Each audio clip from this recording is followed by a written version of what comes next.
ఓట్ల కోసమే బీజేపీ మత రాజకీయాలు చేస్తోందని ఫైర్ అయ్యారు మంత్రి సీతక్క.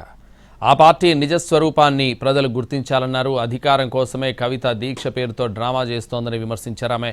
సీఎం రేవంత్ రెడ్డి ఢిల్లీ వెళ్తే తప్పేంటని ప్రశ్నించారు మంత్రి సీతక్క. 33% గతంలో ఉంటే 2018లో వచ్చినటువంటి ఆ చట్టం మూలంగా, పంచాయతీరాజ్ చట్టం మూలంగా 23% తగ్గించినప్పుడు వీళ్ళు నోరు మూసుకొని కూర్చున్నారు. ఈరోజు మేము 42% పక్కాగా డిమాండ్ చేస్తూ ఉన్నాం.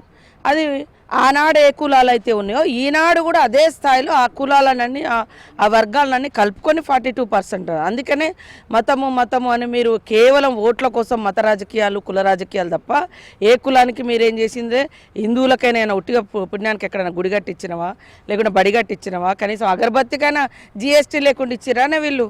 కేవలం ఓట్లప్పుడు మాత్రమే ఈ విభజన రాజకీయాలు, ముసుగేసుకునే ఆ ప్రయత్నాలు. ఎప్పుడు తోడేళ్ళే, గొర్రెలే పులులే.